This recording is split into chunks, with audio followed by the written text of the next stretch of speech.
Olá, alunos. Dando continuidade da aula passada, a gente vai explorar um pouquinho mais da ideia de medidas de posição. E lembrando da aula passada, a gente já viu todas as definições. O que eu gostaria de explorar agora é como é que funcionaria essas medidas se eu tivesse os meus dados agrupados no que a gente está acostumado como a nossa tabela de frequência, tá? Então, vamos começar a entender o conceito para uma tabela simples, onde não há intervalo de classe, ok? Então, aqui eu estou trabalhando com uma variável quantitativa discreta, tá? Que não seja contínua, então eu não preciso agrupar ela em intervalo de classe. Todas as definições que a gente viu até então vão ser válidas aqui, só que eu gostaria de dar uma interpretação de como a gente calcula utilizando a tabela diretamente. Então, lembrando da aula passada, o que a gente viu como sendo a moda? A moda era o elemento dentro do conjunto que parecia com maior frequência. Então, já que a gente tem os nossos dados organizados dentro de uma tabela, basta que a gente olhe para essa frequência NI ou proporção FI e identifique qual é a maior frequência daquele elemento que vem a ser a nossa moda, ok? Então, o valor da nossa moda vai ser o valor XI, né, com maior frequência, que é o nosso NI, ou proporção, que é o nosso FI. A nossa mediana, lembrando, né, que a gente estudou, a mediana seria aquele elemento que divide o seu conjunto ao meio. Dentro do nosso, da nossa tabela de distribuição de frequência, pode ser que esse elemento que está posicionado no meio do nosso conjunto repita mais de uma vez. Então, o que eu vou fazer? Eu vou criar uma outra coluninha aqui, que vai ser chamada de frequência acumulada, tá? Vou escrever aqui. Como é que vai funcionar essa frequência acumulada?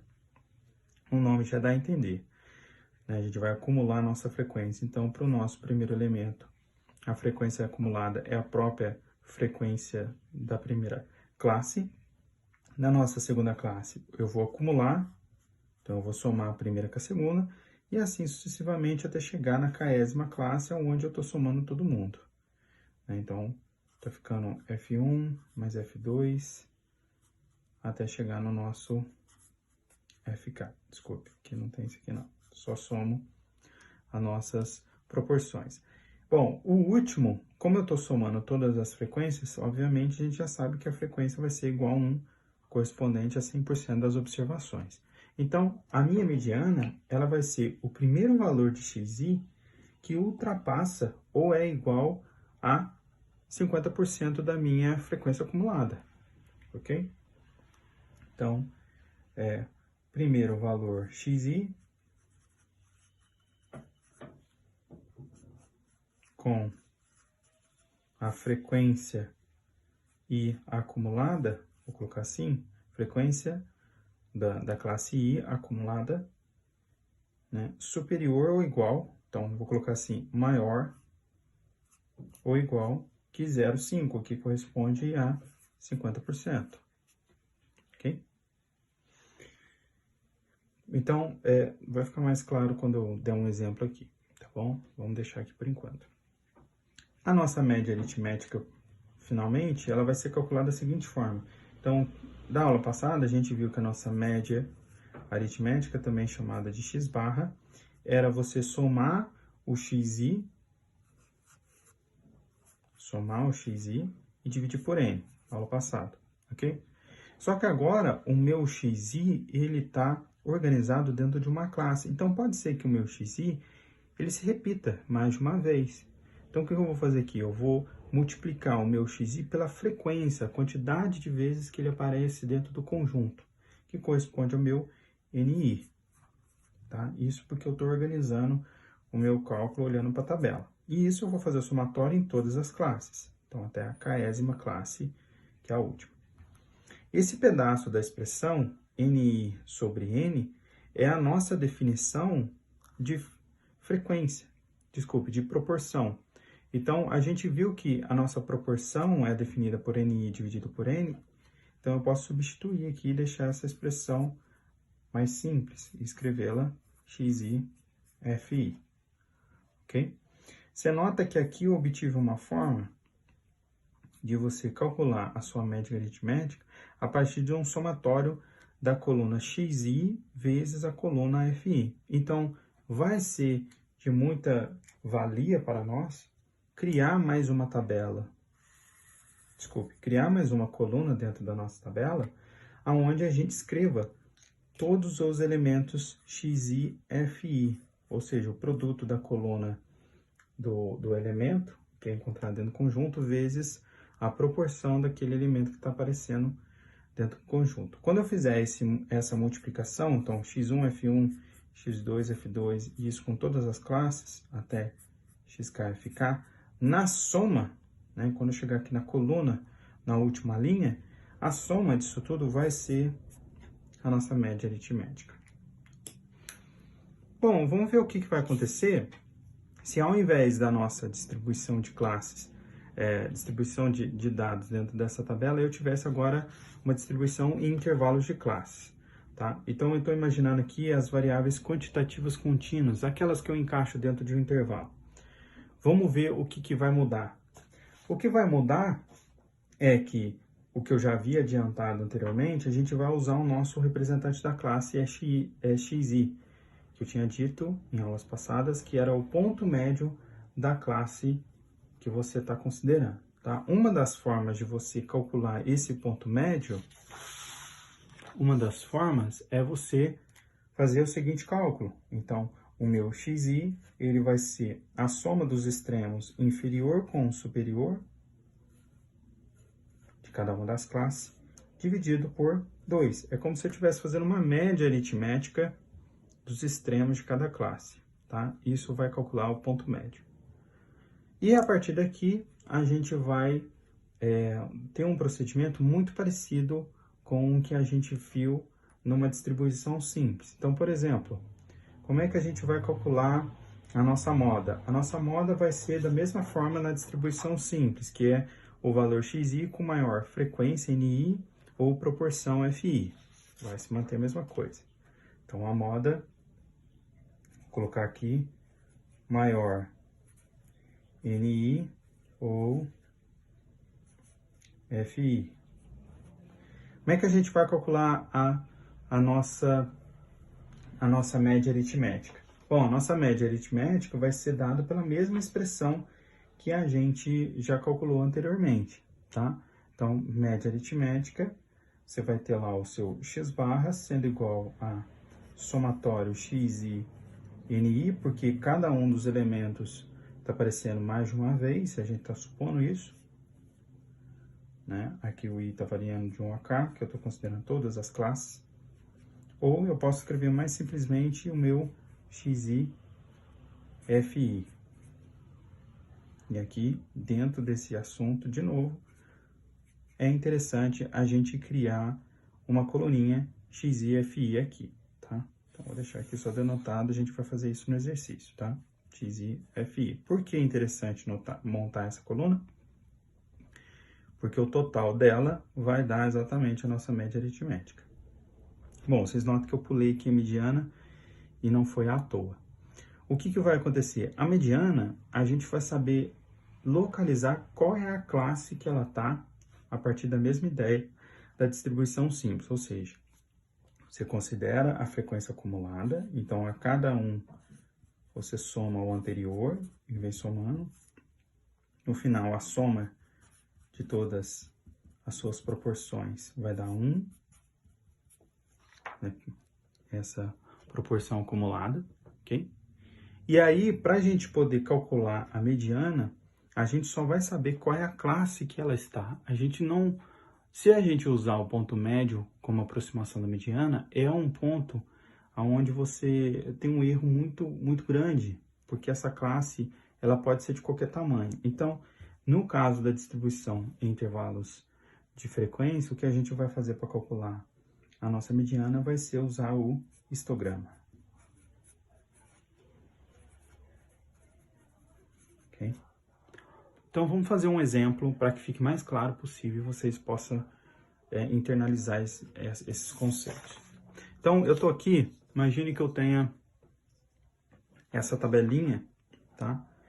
E ela foi dada apenas com esses valores. E aí surgem aquelas perguntas. Eu quero calcular qual é a média aritmética e a minha mediana, tá? Então, como é que eu vou calcular? Como é que eu vou montar essa tabela? Primeiro, algumas coisas eu vou calcular encontrando primeiramente os intervalos de classe xi. Eu posso usar aquela equação, né, que é o extremo inferior mais o superior dividido por 2, ou seja, uma média aritmética, ou, né, que vai dar mesmo, um ponto intermediário dentro do intervalo. Então, aqui no primeiro intervalo de 0 a 3, o ponto intermediário é 1,5. No nosso segundo intervalo, o ponto é 4, né, e assim sucessivamente. Terceiro intervalo, 7,5. No quarto intervalo, 12,5. E no nosso quinto intervalo, 20. Não faz muito sentido somar esse xi. Não serve para nada dentro dos nossos cálculos. Ok? Bom, já que eu estou querendo encontrar a minha média aritmética, né, que foi pedido, é interessante eu montar uma coluninha, né? Eu vou deixar aqui tanto a coluninha da frequência da proporção acumulada, esse aqui é o meu, desculpe, FI acumulado, quanto vou deixar também a minha coluninha do XI FI, tá? Então, vamos fazer essas contas antes da gente continuar o exercício.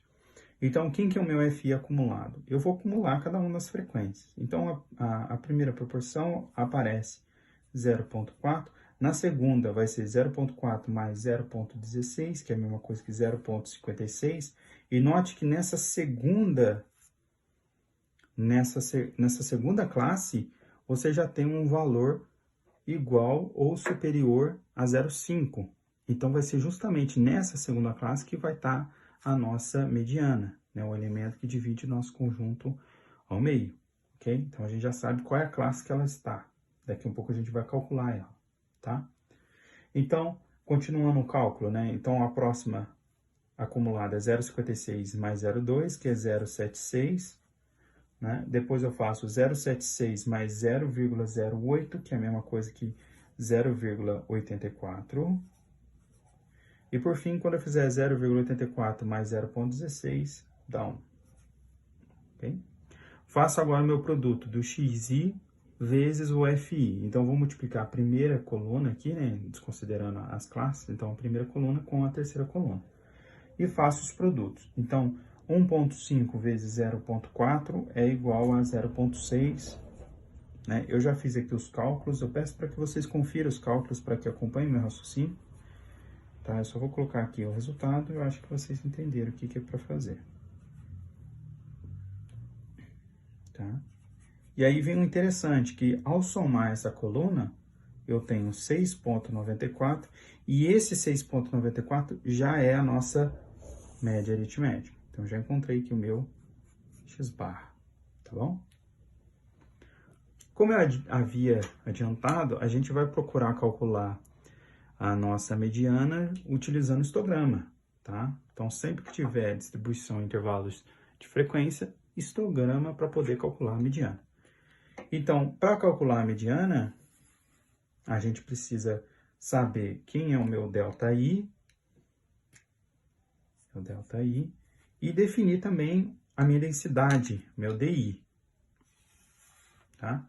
A minha densidade, lembrando, existem 3 tipos de densidade. Tem a densidade de frequência, que é o NI, tem a densidade de proporção, que é o FI, e tem a densidade de porcentagem, que é você pegar a proporção e multiplicar por 100%.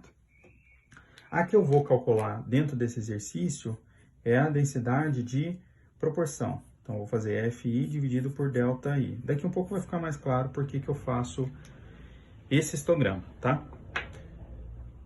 Ok, então, fazendo a conta, né? Quem é o meu ΔI? Meu ΔI aqui é 3, aqui é 2, aqui é 5, aqui é 5, aqui é 10. Né? Não faz muito sentido somar esses intervalos, né? Aqui também não faz muito sentido. E aí eu vou calcular as minhas densidades. Como é que vai ser minhas densidades? eu pego justamente a expressão, proporção e divido pelo meu ΔI.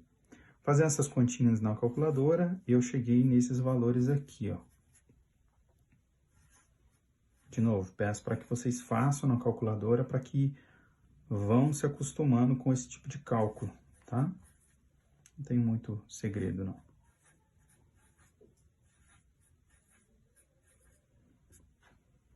E aí a gente vai montar o nosso histograma, tá? Então, como é que a gente monta o nosso histograma? É um gráfico bidimensional, né? Ele tem algumas propriedades da questão da área e é justamente essas propriedades que a gente vai explorar nesse exercício, tá? Então, primeiro, eu coloco no meu eixo X as minhas classes, né? Então, eu tenho de 0, vou imaginar que aqui eu vou fazer uma escala de 5, 10, 15, 20, 25, né? Então, de 0 a 3 está mais ou menos aqui, ó. De 0 a 3, então aqui é 3. De 3 a 5 está mais ou menos aqui. De 5 a 10 está aqui. De 10 a 15 está aqui. E de 15 a 25 é a minha última classe.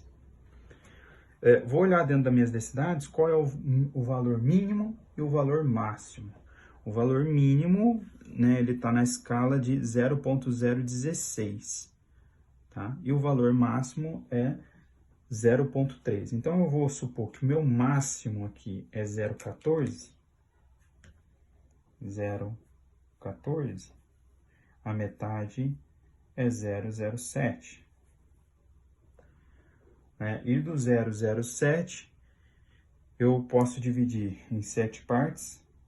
1, 2, 3, 4, 5, 6, 7. Porque até um pouquinho mais de uma parte vai ser corresponder ao meu 0,016, tá? Vou dividir aqui em cima também, então...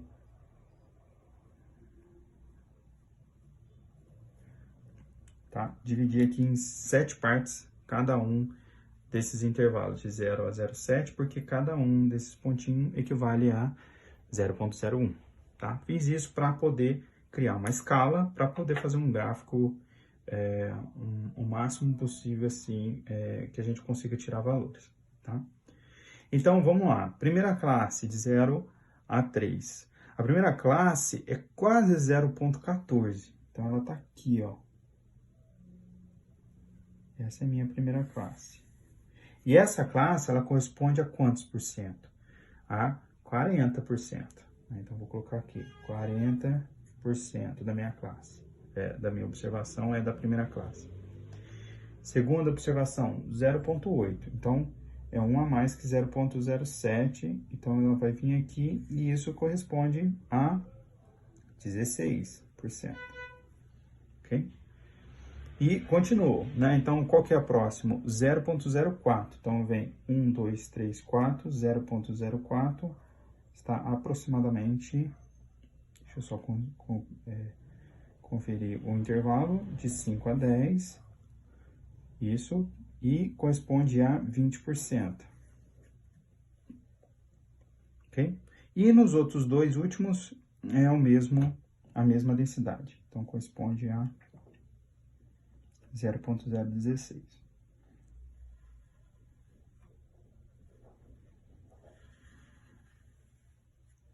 Tá? Então, aqui eu tenho 8% e aqui eu tenho 16%. Perfeito. Fiz aqui o meu gráfico. Como é que eu vou utilizar ele agora para poder calcular a questão da minha mediana? Como eu já havia observado, é a segunda classe onde eu tenho a frequência acumulada igual ou superior a 0,5. Então, é justamente na segunda classe que vai estar a minha mediana. Vamos ver como é que a gente vai fazer. Eu vou pegar um pedaço desse desenho e eu vou ampliar ele para que a gente consiga entender melhor. Como eu sei que a minha mediana está na segunda classe, eu vou desenhar só as duas primeiras, tá? Então, eu vou esquecer por enquanto as outras classes. Então, tem aqui de 0 a 3 e de 3 a 5. Na minha primeira classe eu tenho uma densidade de 0,13, então o que a gente viu tá mais ou menos aqui.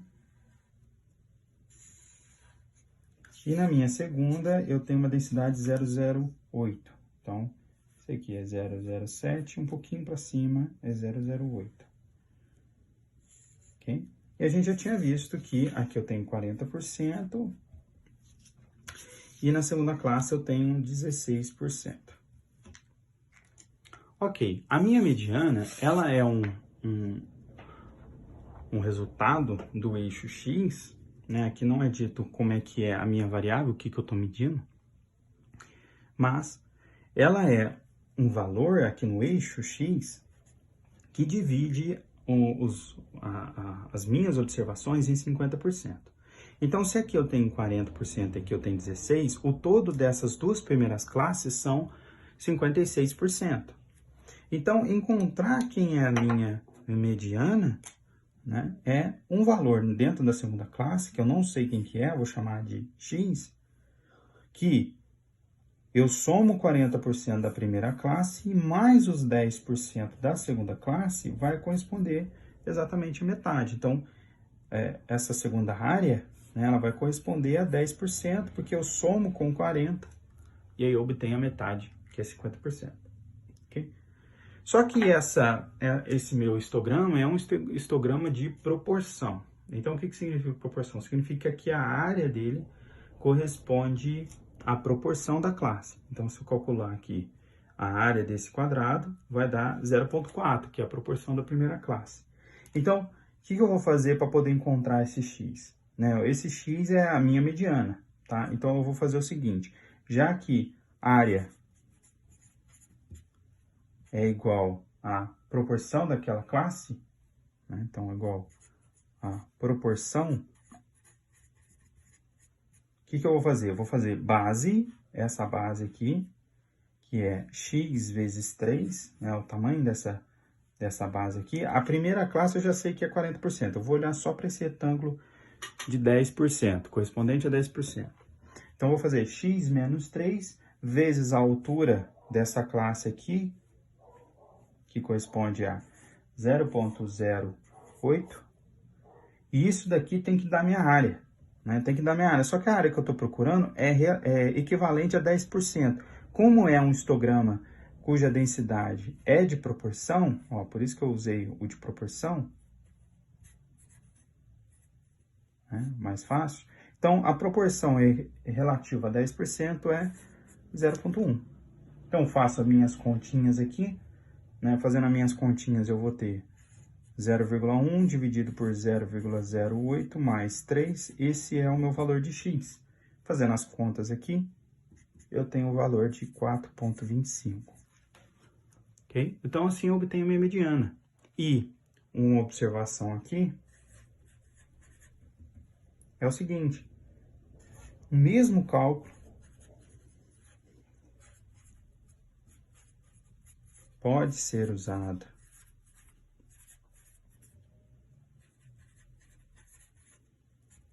para os quartis, tá? Vou deixar aqui como exercício para vocês, façam, tá? Exercício aqui.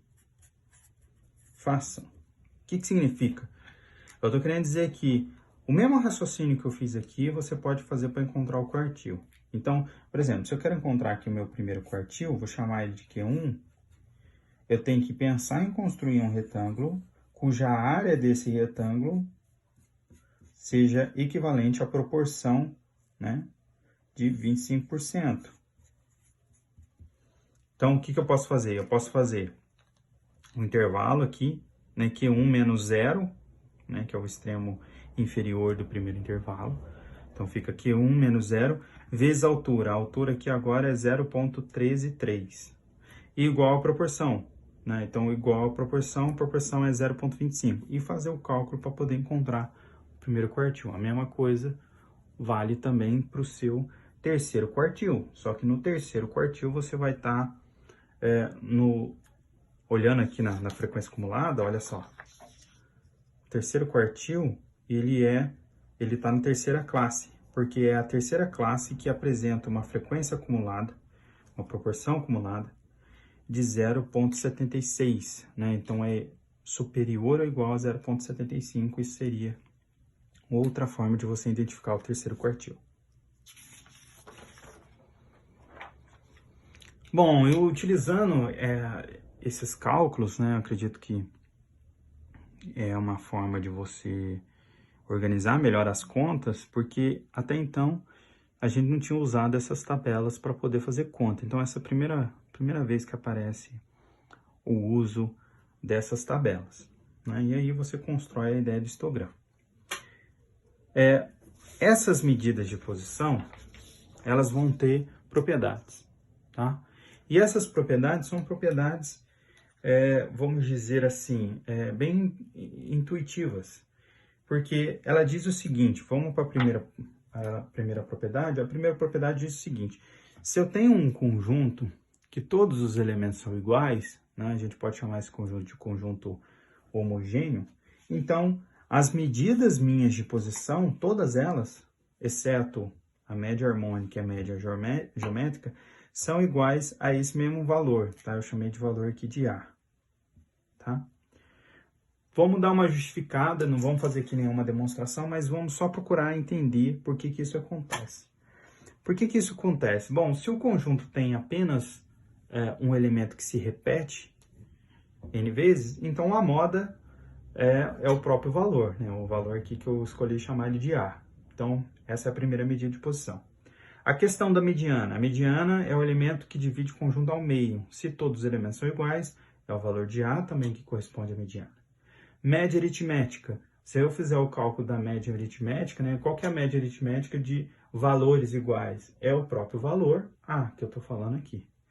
E aí, apenas essa propriedade não vai ser válida para as médias harmônicas e geométricas. Então, como da aula passada eu já havia dito, a gente não vai trabalhar muito com essas médias, então a gente vai focar apenas em questão de média, na média aritmética, que é a média mais simples, ok? O segundo conjunto, ele começa agora a explorar um pouco de propriedades chamadas propriedades de linearidade, ou seja, eu tenho um conjunto, agora não mais homogêneo, tá? Ele pode ter qualquer valores, x1, x2, xn, independente aqui. Se eu considerar um segundo conjunto, que é bem parecido do primeiro, mas o que eu estou fazendo para ser diferente? Eu estou pegando cada um dos elementos do conjunto x e somando uma constante positiva. Então, o que vai acontecer com as medidas de posição vai ser o seguinte, por exemplo, se eu quero calcular qual que vai ser a minha mediana. Então, a minha mediana deste novo conjunto y vai ser igual à minha mediana do conjunto anterior, mais essa constante que eu somei A. Como é que vai ser o cálculo da minha média aritmética? A mesma coisa acontece. Então, a média aritmética desse novo conjunto corresponde à média aritmética do conjunto anterior mais A. Aí que vai acontecer, por exemplo, com os quartis, a mesma história. Então, o quartil desse novo conjunto que eu obtive somando do conjunto anterior, mais uma constante A, também vai aparecer aqui como propriedade. Ok? Eu não vou buscar demonstrar algebricamente, mas eu acredito que vocês consigam aceitar através da seguinte ideia. Então, vamos supor o seguinte. Primeira coisa, suponha que esse A meu, ele é positivo. Isso funciona para negativo também, só que eu vou fazer ele positivo aqui só para questões de desenho mesmo, tá? Então, imagine isso aqui como sendo a reta real, tá? A reta real, e eu vou colocar sobre a reta real os valores que eu estou encontrando aqui de x1, x2, xn. Esse aqui lembra um pouquinho de gráfico de sequência lá do métodos matemáticos, ok? Um pouco parecido, vamos dizer assim. Então, imagine que eu coloque aqui sobre a minha reta os valores que eu estou obtendo dentro do meu experimento, x1, x2, até o xn, ok? Aqui dentro desse conjunto, tem lá a minha média, tem lá a minha mediana, tem lá os meus quartis, e por aí vai. Tem todas as minhas medidas de posição. Quando eu somo cada um desses elementos uma constante A, o que eu estou fazendo, né, supondo aqui que a constante A ela é positiva, o que eu estou fazendo com esse conjunto, esse aqui é o conjunto que eu chamei de conjunto X. O que eu estou fazendo com esse novo conjunto, que eu estou chamando agora de Y, é pegar esses elementos e deslocá-los a uma certa unidade. Que unidade? A.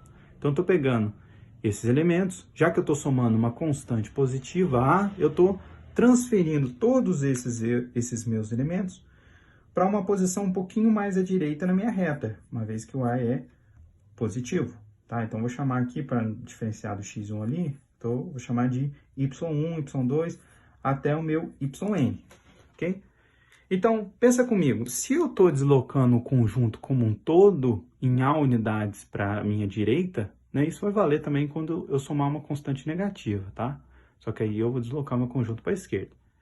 Vamos pensar só nesse caso aqui para ficar mais simples. Então, se eu pegar todos os elementos do meu conjunto e andar com A unidades para a direita, vocês concordam comigo que o conjunto, ele andou tanto o quartil, quanto a mediana, quanto a média aritmética em A unidades? Então, é exatamente isso que a minha equação está dizendo.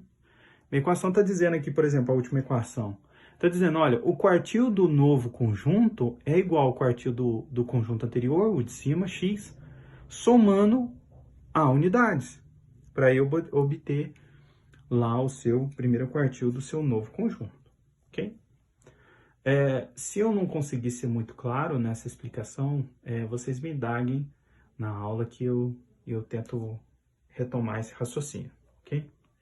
No momento, isso aqui, ao meu ver, parece estar bem claro. Bom, usando esse mesmo desenho, a gente vai conseguir justificar a terceira propriedade, tá? A terceira propriedade vai dizer o seguinte: se você tiver um conjunto agora x, que agora, ao invés de somar, você está multiplicando, né? Então, vai acontecer coisas bem parecidas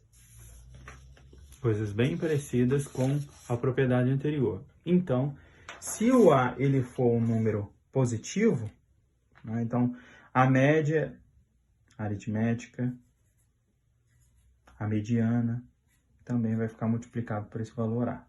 O raciocínio é exatamente o mesmo, tá? Porque se você está multiplicando todos os números, inclusive a posição da sua média vai ser multiplicada em relação ao conjunto anterior. Tá? Então, aqui a média vai ser igual à média anterior multiplicada por esse valor A. Desculpe, a mediana, né? E a média também. Isso tanto para A sendo positivo, quanto A sendo negativo. O mesmo raciocínio é válido, tá? O que vai diferenciar? O que vai diferenciar de um para o outro? Bom, vai ter uma pequena diferença com relação aos quartis. Tá? Por que tem uma certa diferença com relação aos quartis? Vamos ver. Imagina aquela reta real que eu desenhei, tá? Só que agora eu vou considerar como A sendo negativo, tá? Eu vou imaginar como A sendo menor do que zero. Então, como eu havia desenhado, né? Imagine que você está lá com o seu x1 até o seu xn, ok? E esse é o meu conjunto x. Quando eu for desenhar o meu conjunto y, olha o que acontece. Quem é o meu conjunto y? O meu conjunto y é eu pegar o valor negativo e multiplicar cada um dos elementos y, x, né? Os elementos x. Então, para simplificar o máximo possível, vamos imaginar esse número A sendo menos 1, tá? Que aí eu não vou ter tanto deslocamento dos elementos. Então, olha só. Se você pensar com esse A sendo menos 1, quando você... Aqui eu coloquei os elementos em ordem crescente, certo? Quando eu multiplico, né, imagine aqui que eu esteja em ordem crescente do x1 até o xn. Quando eu multiplico esses elementos por menos 1, esses elementos se invertem na posição. O xn, ele passa a estar à esquerda do x1, por quando você multiplica, tá? Você tem que multiplicar. E isso acontece com todos os elementos. Quer ver? Ó, imagine que o x1 seja 1 e o meu xn seja 3, né? Então, se o x1 é 1 e o xn é 3, aqui está na ordem crescente corretamente. Só que quando eu multiplico por menos 1 todos os elementos, né, eu multiplico o 3, que é o xn, por menos 1. Então, vai ficar menos 3. Menos 3 está à esquerda do menos 1. E o menos 1 é o x1 multiplicado por menos 1. Então, você inverte as posições dos elementos. Isso faz com que os quartis, por exemplo, se invertam, tá? Então, o que acontece, por exemplo, com o primeiro quartil? O primeiro quartil, se o A é positivo, ok, tá? Tudo ok, sem problema, tá? Então, o primeiro quartil aqui vai ser igual a... Deixa eu escrever aqui embaixo. Então, se o A for positivo, daqui a pouco eu falo se o A for negativo. Então, aqui, o quartil 1 do conjunto Y é igual ao valor A vezes o quartil 1 do conjunto X, sem problema, tá? Isso vale para todos os quartis, decis, percentis. Só que quando o A é negativo, se inverte. O primeiro quartil que estava aqui, ó, vamos supor que ele estava aqui, esse era o Q1 e aqui era o Q3, tá? O Q2 a gente já sabe que é a nossa mediana, é a mesma coisa. Então, quando você inverte o conjunto, né, o quartil que era o 1 no elemento x passa a ser o quartil, quando você inverte, né, fica sendo o quartil 3 vezes o A. E o quartil que era para ser o quartil 3 do conjunto y passa a ser o quartil 1 multiplicado por A, ok? Então, se A for negativo, você inverte os quartis. Então, quartil 1 do novo conjunto y é igual a A vezes o quartil 3, tá? Do conjunto x. Isso vale para todos os quantis. Então, por exemplo, o decis 10 fica invertido com relação ao 90. Aqui, só dando um exemplo do decis, tá? Mesma história, porque você tem o decis 10 e decis 90 aqui dentro desse conjunto. Quando você multiplica por um número negativo, você inverte ele com relação ao conjunto anterior, ok? Bom, e por fim, a gente vai ter a nossa última propriedade. A nossa última propriedade, ela diz o seguinte: se você juntar a propriedade 2 com a propriedade 3, ou seja, se além do conjunto você multiplicar e somar ao mesmo tempo, então você vai ter o que a gente costuma chamar de combinação linear, tá? Então, o que vai acontecer? Por exemplo, a nossa média vai realizar uma combinação linear com o elemento anterior, com o conjunto anterior. A nossa mediana também acontece a mesma coisa.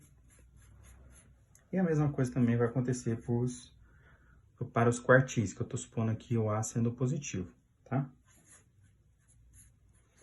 Então, essa última propriedade, na verdade, é você usar as duas propriedades anteriores simultaneamente. Ok? Sendo assim, a gente consegue fechar essa parte de medidas de posição. O que vai aparecer agora para a gente é estudar a ideia de medidas de dispersão. Bom, por que a gente tem que estudar medidas de dispersão? Vamos analisar. A ideia nossa inicial para estudar medidas de posição era com o intuito de você buscar um valor real para que representasse o conjunto, né? Essa foi a forma que eu comecei lá na aula passada. Então, a primeira coisa que a gente pensou, poxa, vamos tentar representar um conjunto através de um número, né? Ou seja, média aritmética, moda ou mediana, né? O que está acontecendo aqui é o seguinte: imagine que eu peço para vocês, dado esses três conjuntos, né, x, z e v, que eu calculasse por exemplo, a média aritmética e a mediana, tá? Então, se vocês forem fazer a conta daqui, tá? A média aritmética de x,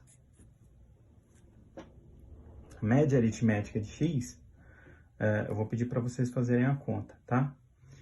Vocês vão notar que a média aritmética do conjunto x é 5, tá? Então, como é que faz média aritmética? Você soma todos os valores. Então, olha só, vou somar 3 com 4, com 5, com 6, com 7. Então, vou somar 7 com 3, 10. 6 com 4, 10. Com 5, 25. Né? Então, somando duas vezes o 10, mais 5 é 25. Dividido por 5 elementos. Então, 25 dividido por 5, 5. Tá? Então, a média de x, já encontrei o valor 5. Tá? Deixa isso gravado na cabeça, daqui a um pouco a gente vê o que acontece. Vamos olhar agora para a média aritmética do conjunto Z. Bom, é muito fácil, né? Ele é um conjunto homogêneo, né? E a média aritmética, usando a propriedade que a gente acabou de ver, de um conjunto homogêneo, é o próprio elemento que se repete todas as vezes. Então, a média de Z é 5 também, que é a mesma de x. Vamos ver agora a média de V. Né? Então, eu somo 30 com menos 20, está dando 10. Com mais 5, 15. Como eu tenho apenas 3 elementos nesse último conjunto, eu vou dividir por 3. Então, 15 dividido por 3, 5 também. Então, você nota que tanto a média de x, quanto a média de z, quanto a média de v, é tudo igual a 5. Tá? Vamos dar uma olhada agora na mediana. A mediana é o elemento que divide o conjunto ao meio.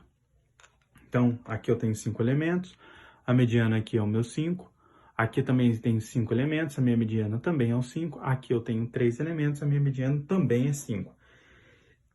Então, a mediana de todos os conjuntos também são iguais a 5.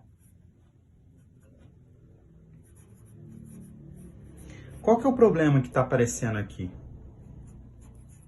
O problema que está aparecendo aqui é o seguinte. Quando você utiliza apenas uma medida de posição para tentar descrever um conjunto, você corre o risco, que é o que está acontecendo aqui, de descrever vários conjuntos que são bem distintos e no cálculo parecem ser iguais.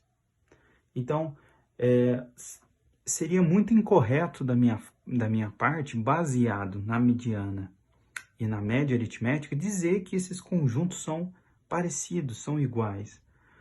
Isso seria muito errado. Por quê? Ao analisar o segundo conjunto Z, você nota que ele é completamente homogêneo, né? Até demais, em relação ao primeiro conjunto e o último. Se eu comparar o primeiro conjunto com o último, você vai perceber que os valores de V eles são muito maiores do que os elementos do primeiro conjunto.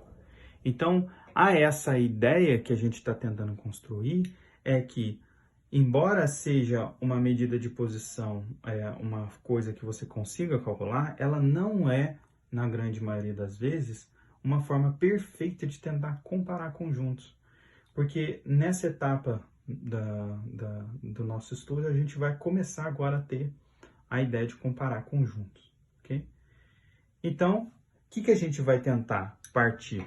A gente vai partir de uma ideia de tentar entender como é que funciona essa distribuição dos elementos dentro do conjunto, ok? Então, ideia.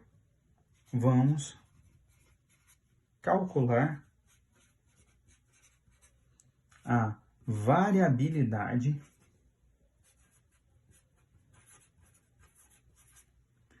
dos conjuntos. Essa é a ideia, tá?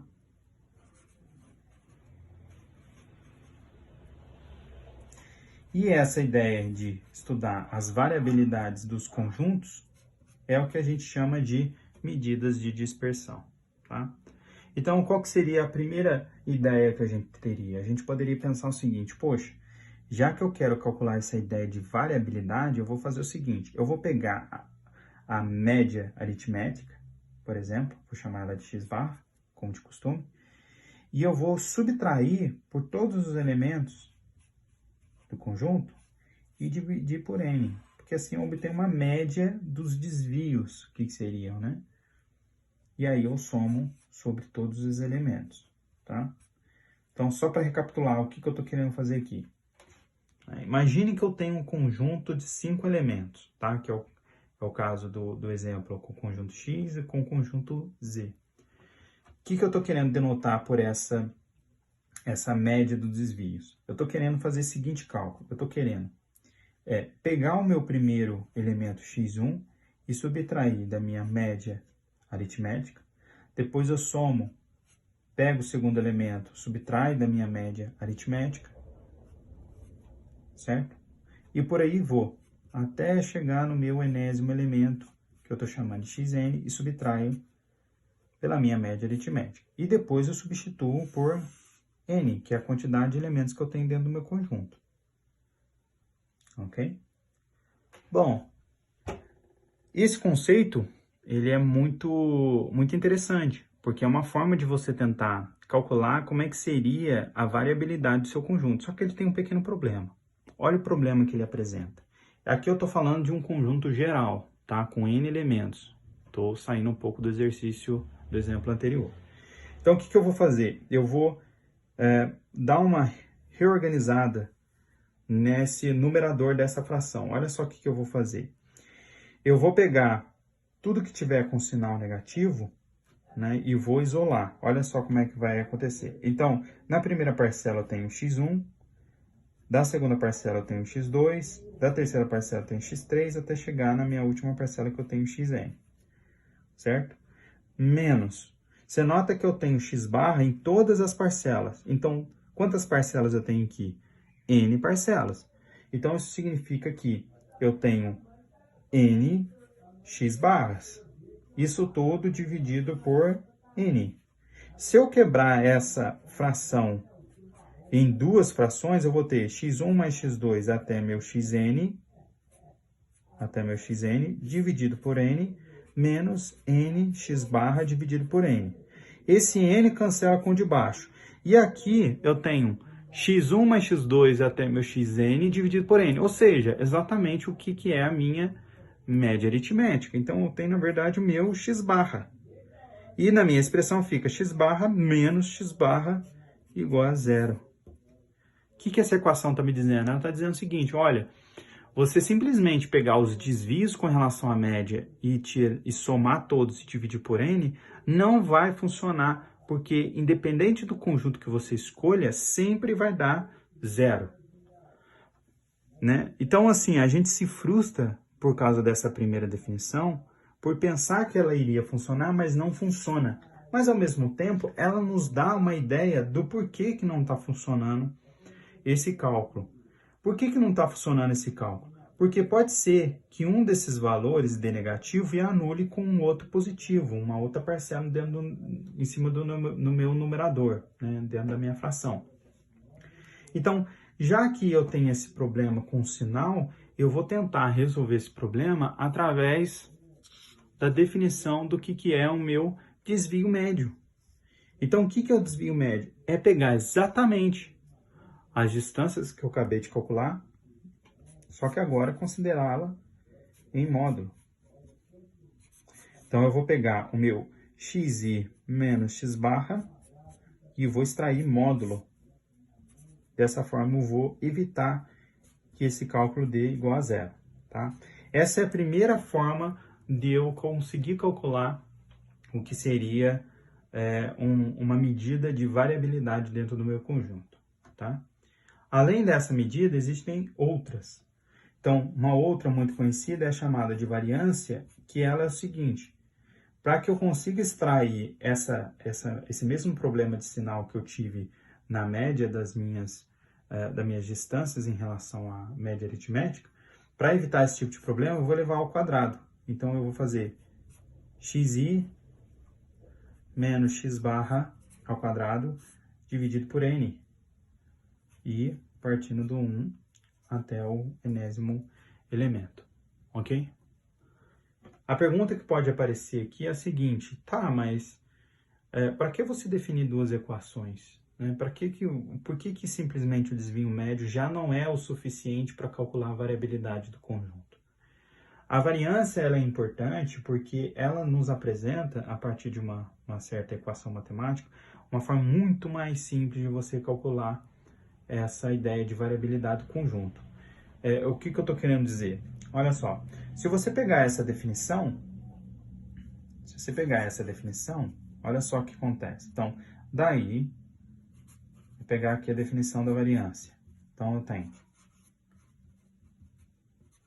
diferença ao quadrado sobre n, tá?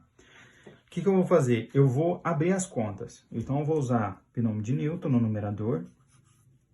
Eu não vou ficar repetindo o índice toda hora, eu acho que vocês já entenderam. Então, vai ficar quadrado do primeiro menos 2 vezes o primeiro vezes o segundo mais o quadrado do segundo. Tá? Isso tudo dividido por n. Ok? Continuando o cálculo, tá? O que eu vou fazer? O somatório da soma é a soma dos somatórios. Então, eu vou pegar esse sigma, né, igual é comum quando a gente está calculando integral, e vou entrar em cada uma das parcelas.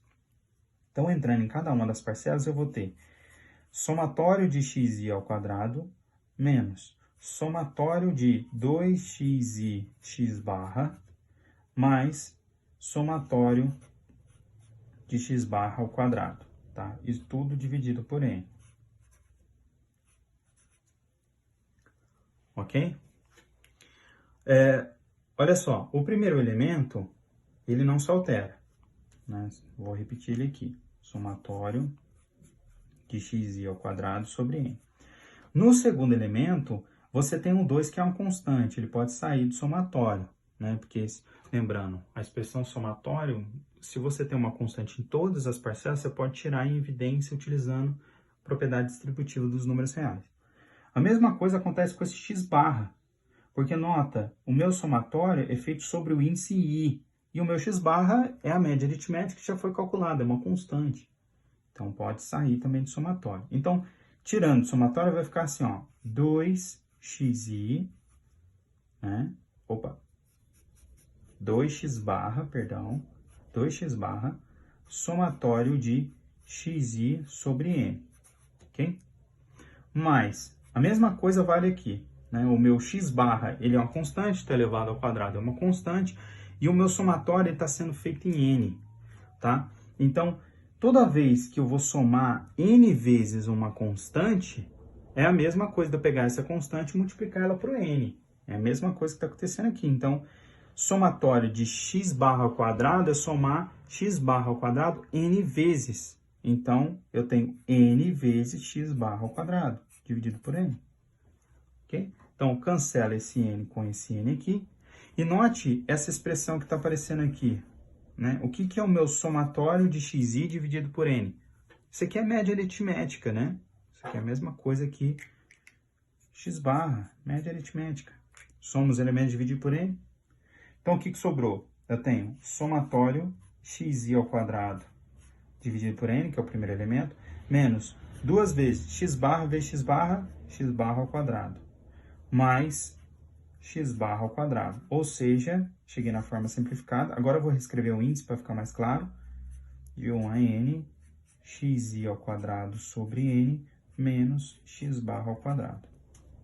Ok? Então, a gente vai ver na prática que essa expressão que está aqui embaixo, ela é mais fácil de calcular do que a expressão que está aqui em cima, que é a definição de variância, e mais fácil também que o desvio médio, que foi a nossa primeira ideia.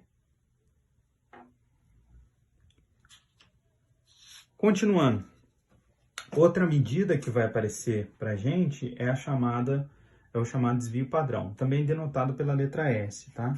Então, o que é o desvio padrão? O desvio padrão da variável x é simplesmente você extrair a raiz quadrada da variância, ok? Por que a gente calcula esse desvio padrão? Esse desvio padrão, ele na verdade está tentando normalizar a variável. O que significa isso? Quando você define a variância, né, imagine na unidade de medida aqui. Então, vamos supor que o meu dado, o meu conjunto, ele está descrevendo peso. de uma pessoa, tá? Então, quando eu faço peso menos peso e elevo ao quadrado, a unidade de medida fica quilo menos quilo, que vai dar quilo, elevado ao quadrado. E aí você está tentando usar uma variável que está tentando descrever a variabilidade de um conjunto. Esse conjunto está trabalhando com a unidade de medida quilo e a variável que você está tentando descrever o conjunto, a parte de variabilidade, está com uma unidade do tipo quilo ao quadrado. Então, você está tentando comparar coisas que são distintas, vamos falar assim, no quesito unidade de medida.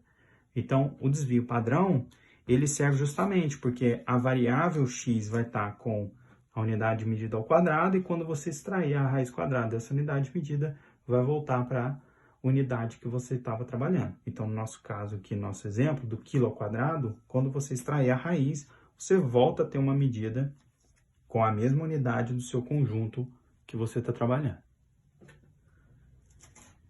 Além do desvio padrão, a gente vai ter ainda o chamado coeficiente de variação e o intervalo interquartílico. O coeficiente de variação, ele é muito utilizado para você comparar conjuntos diferentes, tá?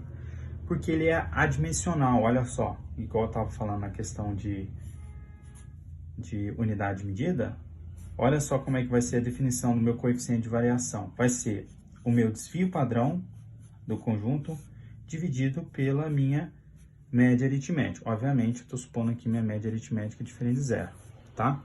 Porque olha só, o desvio padrão, ele tem a mesma unidade de medida que o conjunto.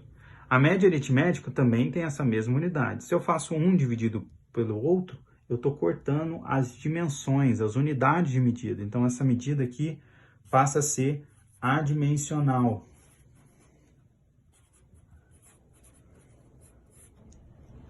Ok?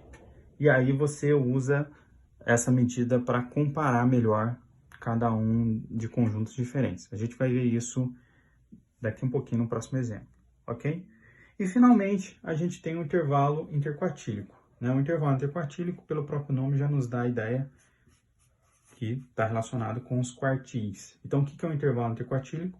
É a diferença do terceiro quartil para o primeiro. Esse intervalo interquartílico, ele é exclusivamente utilizado no chamado box plot. Daqui um pouco a gente vai ver o que é o box plot, que é mais um gráfico que consegue sintetizar todos esses argumentos que a gente está vendo até agora. A questão de dispersão, a questão de unidade de medida de posição e principalmente utilizando para poder comparar conjuntos diferentes. Tá? A gente vai ver isso dentro de um exemplo. Com todas essas definições, vamos fazer alguns exemplos para ver se a gente conseguiu compreender. Então, exemplo, eu quero calcular o desvio médio e o coeficiente de variação do conjunto X e do conjunto V. Né? O conjunto X e o conjunto V, a gente viu, deixa eu pegar ele aqui, e a gente está tentando calcular agora essas medidas que foram dadas. Então, tá aqui. Então, vamos calcular o desvio médio do conjunto X, tá? Então, o desvio médio do conjunto X, por definição, é o módulo de x1, xi menos x barra, dividido por n. Lembrando que o x barra é a nossa média, e a gente já calculou e ela é 5, tá? Então, eu vou colocar aqui direto. 3 menos 5 dividido por 5, que é a quantidade de elementos que tem no conjunto. 4 menos 5 dividido por 5. 5 menos 5 dividido por 5. 6 menos 5 dividido por 5. 7 menos 5 dividido por 5. Então, isso aqui dá 0. Então, eu tenho 2 quintos, né, que dá menos 2 em módulo é 2. Ali é menos 1 em módulo é 1.